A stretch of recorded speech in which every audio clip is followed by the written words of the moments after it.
Who here just loves it when you're in a bit of a mood and someone says, "Ugh, she must be PMSing"? Yeah, none of us do. However, PMS does affect your mental health. So today I'm talking about that. I'm talking about PMDD, and I'm talking, most importantly, about how to track your symptoms so you can get diagnosed and get help. Let's go.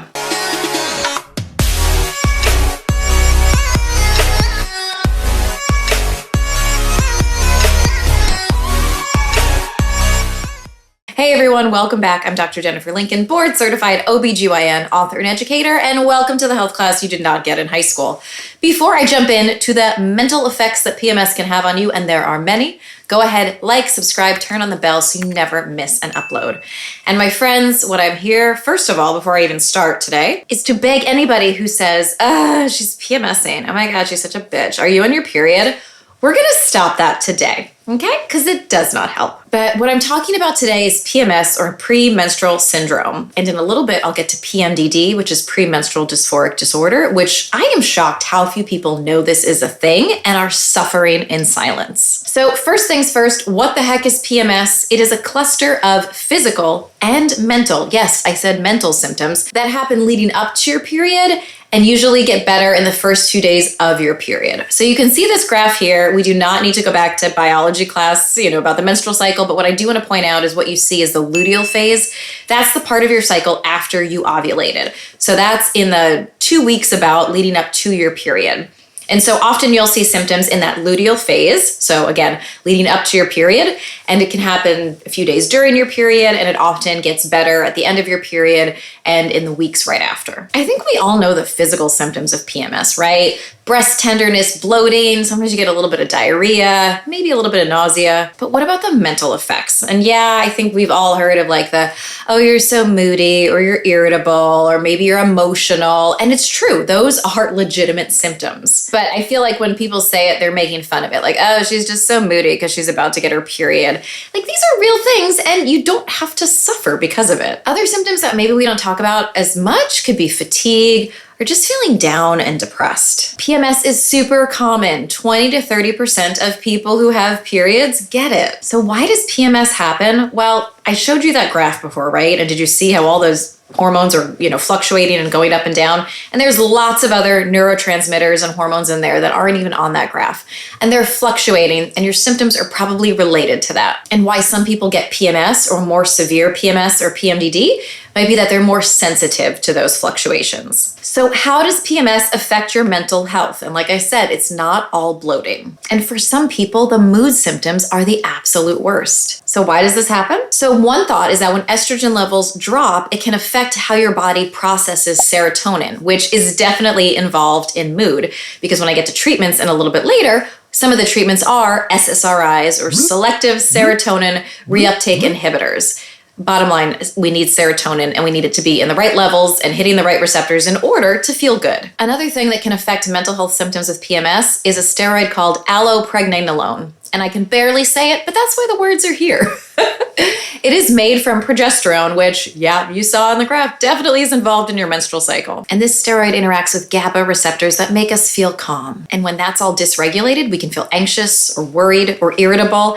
And cool fun fact is that allopregnanolone, in its synthetic form, is called brexanolone, which is actually a treatment for postpartum depression. And I have a whole video up here on postpartum depression and anxiety. So it's interesting to see how a lot of these things overlap and are linked. Okay, you might be saying, Dr. Jen, just tell me, how do I get diagnosed with PMS? And the good news is that you can do a lot of this on your own. The most important thing is to track your symptoms. And that's because we don't want to say you have PMS when really you have underlying depression that is not at all related to your menstrual cycle. And you might not get the right treatment for you because you've got a misdiagnosis. We just automatically assume it's PMS. And I'm going to show you this tracker here. I love it. It might look like a lot, but what you can see is you track your symptoms on each day of your cycle, with day 1 being the first day of your period.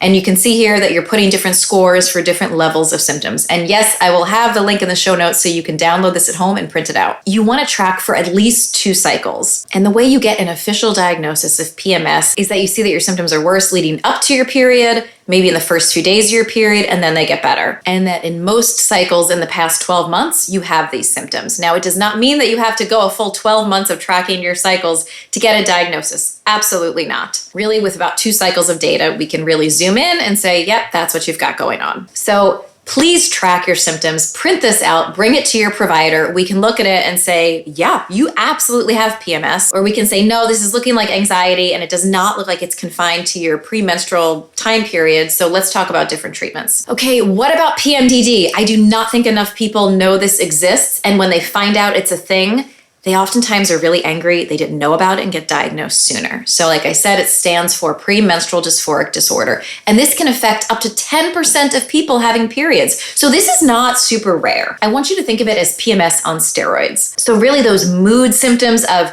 anger, irritability, depression, anxiety, they are like next level. They are affecting your ability to go to school, to work, to be around your family or friends. They are basically making it really hard for you to have a normal daily life. And this is another great image that really describes it here, and I will also have it linked in the show notes. And the website too, that you can read more about it, you can get more informed, and if you think this is you, you can even bring it to your healthcare provider and say, hey, I think I've got this going on. And I want to talk about PMDD being a real risk factor for death by suicide. So if you are feeling like harming yourself, I want you to know that you are not alone and that you can get help by calling 988, the Suicide and Crisis Prevention Hotline, and I'll also have that information down below. Okay, let's talk about treatments for PMS and also for PMDD too, but note that for PMDD, sometimes some more intensive therapy is required, so I'm really going to focus here on PMS. Number 1, suppressing your cycle. Yes, because we know that the hormone fluctuations can often be the trigger for PMS symptoms.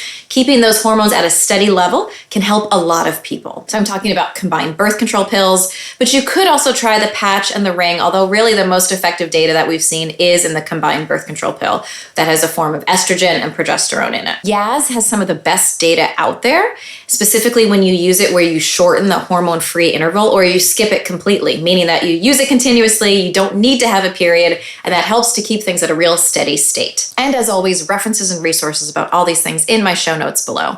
Before I go on to more treatments, tell me, did you get misdiagnosed with having PMS or PMDD? People just told you to suck it up and deal with it. You just thought that's what life was like. If that is you, go ahead and share your story in the comments so other people see they're not alone. Okay, treatment number 2, SSRIs, or what we sometimes call antidepressants. But these are specific ones that help boost those serotonin levels, which I mentioned earlier on. Sometimes that dysregulation or incorrect sensitivity to it can be why you have symptoms. Specifically, ones that have more data are Zoloft, Paxil, and Prozac. Some people use them just in that luteal phase, while others will use them continuously. And it's important to partner with your healthcare provider to see which one might be right for you. The third treatment, therapy, specifically cognitive behavioral therapy or CBT. This is a type of therapy, and I'm not a therapist, so I'm not an expert, but it helps you reframe your negative thoughts and reframe how you're feeling and get out of these negative feedback patterns. And I will say sometimes you need a combination of all of these to feel better. Number 4, there is good data to show that exercise helps, specifically routine, moderate exercise. I know it may sound counterintuitive, like you're depressed, you're just gonna lay on the couch, just get some good sleep. Yeah, sleep is important, but so is moving your body. It helps all those good hormones get into your body. It helps your serotonin levels get up. And it's also just like good for everybody. Number 5, there is some data to show calcium supplementation can help. So somewhere between 1,000 to 1,200 milligrams a day. The 6th treatment, acupuncture. See, we're not all about like prescribing birth control and drugs as sometimes the feedback I get. But there is some data, it's not the best, but there's some data to show that acupuncture may help with your mood symptoms of PMS. If it's gonna cost you a ton of money or the idea of needles freaks you out, don't do it. But if it's something you're like, you know what, I kind of want to do it, let me see if it works for me, go for it. The side effects are really, almost non-existent, so it's worth trying if you want to. Number 7, just educating yourself and knowing that it's not all in your head. I mean, it is, but it's not like you're making it up. Just knowing this is a real thing can sometimes help people get past this idea of blaming themselves and feeling guilt. So educating yourself, getting good information, like I said, I've got stuff in the show notes, can help empower you to feel better. So is PMS real? Yes. Is it just about bloating? No. Is PMDD legit? Absolutely. And if you are struggling and with thoughts of harming yourself or feeling like you cannot live your daily life, please reach out to your healthcare provider because you deserve to not feel miserable 2 weeks out of every month. Questions, thoughts, comments, drop them in the comment section below. Go ahead and follow me on all my other socials for content all week long.